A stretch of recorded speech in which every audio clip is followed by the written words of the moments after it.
ഭാരതീയ വേദപാരമ്പര്യത്തിന്റെ ഭാഗമാണ് സാമൂദ്രിക ശാസ്ത്രം. മുഖവായന, ശരീരത്തിന്റെ പ്രഭാവലയം, ശരീരത്തിന്റെ മുഴുവൻ വിശകലനം എന്നിവയിലൂടെ ഒരാളുടെ വ്യക്തിത്വവും ഭാവിയുമൊക്കെ പ്രവചിക്കാമെന്ന് സാമൂദ്രിക ശാസ്ത്രം പറയുന്നു. വേദജ്യോതിഷത്തിൽ പലപ്പോഴും ഉപയോഗിക്കുന്ന സാമൂദ്രിക ശാസ്ത്രം ഗരുഡപുരാണത്തിൽ ഉൾപ്പെടുത്തിയിട്ടുള്ള ഒന്നാണ്. ഒരു വ്യക്തിയുടെ ഭൗതിക സവിശേഷതകളെ അടിസ്ഥാനമാക്കി അയാളുടെ പ്രണയം, ജീവിതം എന്നിവ പ്രവചിക്കാൻ കഴിയുമെന്ന് സാമൂദ്രിക ശാസ്ത്രം പറയുന്നു. മുഖം, കൈകൾ, ശരീരം എന്നിവയുടെ പ്രത്യേകതകൾ പരിശോധിച്ച് ഒരു പുരുഷന്റെയോ സ്ത്രീയുടെയോ ഭൂതകാലവും വർത്തമാനവും ഭാവിയുമൊക്കെ വിശദീകരിക്കാൻ സാധിക്കും. ഒരാളുടെ മുഖം നോക്കി, അതായത് വായ, പല്ല്, കവിൾ, മൂക്ക്, ചെവി എന്നിവ നോക്കി അയാളുടെ സ്വഭാവ സവിശേഷതകൾ പ്രവചിക്കുന്ന ഭാഗമാണ് മുഖസാമൂദ്രിക ശാസ്ത്രം. ഭാവി കാര്യങ്ങൾക്ക് വ്യക്തമായ സൂചന നൽകാൻ ഇതിലൂടെ സാധിക്കുന്നു. ഒരാളുടെ മുഖത്തുള്ള ചില ലക്ഷണങ്ങൾ സംബന്ധിച്ച് മുഖസാമൂദ്രിക ശാസ്ത്രം പറയുന്ന ചില കാര്യങ്ങൾ നോക്കാം. പ്രണയം സംബന്ധമായ കാര്യങ്ങൾ ഒരാളുടെ മുഖത്ത് നിന്ന് മനസ്സിലാക്കാൻ സാധിക്കും.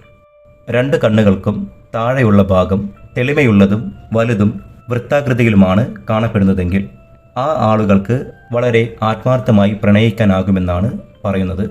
അവർ പരിപൂർണമായും പ്രണയികളാണെന്ന് അത് സൂചിപ്പിക്കുന്നു. കണ്ണുകൾക്ക് താഴെയുള്ള ഈ ഭാഗം താഴ്ന്നതോ മിനുസമാർന്നതോ ആണെങ്കിൽ അവർക്ക് പ്രണയത്തിൽ പരാജയമുണ്ടാകും എന്നും സൂചിപ്പിക്കുന്നു.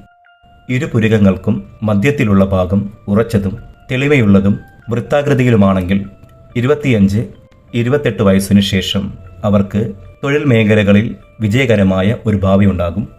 പുരികങ്ങൾക്ക് ഇടയിലുള്ള ഭാഗം വിശാലവും പുരികം കട്ടിയുള്ളതുമാണെങ്കിൽ അവർ നല്ലതുപോലെ ധനം സമ്പാദിക്കുന്നവരാകും. 2 പുരികങ്ങളും പരസ്പരം ചേർന്ന് നിൽക്കുന്ന ആളുകൾ നിഷേധാത്മകമായ ചിന്താഗതിയുള്ളവരായും കാണപ്പെടുന്നു. വൃത്താകൃതിയിലുള്ള മുഖമുള്ള ആളുകൾ വളരെ വൈകാരികമായി പെരുമാറുന്നവരും കൂടെയുള്ളവരോട് എപ്പോഴും കരുതൽ കാണിക്കുന്നവരുമായിരിക്കും. ഇവരുമായുള്ള പ്രണയം, വിവാഹം അല്ലെങ്കിൽ പങ്കാളിത്ത സംരംഭങ്ങൾ നടത്തുന്നത് അത് ദീർഘകാലം നിലനിൽക്കുന്നതും സുസ്ഥിരമായിട്ടുമുള്ളതും ആയിരിക്കും. കൂർത്ത നെറ്റിയുള്ള വ്യക്തികൾ പുരോഗമനപരമായ ചിന്താഗതിയുള്ളവരായിരിക്കും.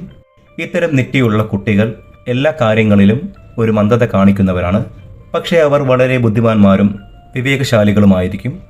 എങ്കിലും സമ്മർദ്ദഘട്ടങ്ങളെ പലപ്പോഴും ഇവർ നന്നായി കൈകാര്യം ചെയ്യാൻ സാധിക്കാത്തവരുമാണ്. മുഖത്തിന് കീഴ്ചുണ്ടിന് താഴെയുള്ള ഭാഗമായ താടി ബലമുള്ളതാണെങ്കിൽ അവർക്ക് നല്ല ധാർമ്മികതയും ആത്മബലവും സഹിഷ്ണുതയുള്ളവരുമായിരിക്കും. ധാർഷ്ട്യപ്രകൃതരായ ഇവർ കഠിനഹൃദയരാണെന്ന് പലപ്പോഴും മറ്റുള്ളവർക്ക് തോന്നാം. അതേസമയം മുഖത്തിന് താഴെയുള്ള ഭാഗമായ താടി ദുർബലമായി കാണപ്പെടുന്ന ആളുകളെ മറ്റുള്ളവർക്ക് വളരെ വേഗത്തിൽ സ്വാധീനിക്കാൻ സാധിക്കും. ഇവരുടെ ജീവിതം മിക്കവാറും ചുറ്റുമുള്ളവരുടെ അഭിപ്രായത്തിന് അനുസരിച്ചുമായിരിക്കും.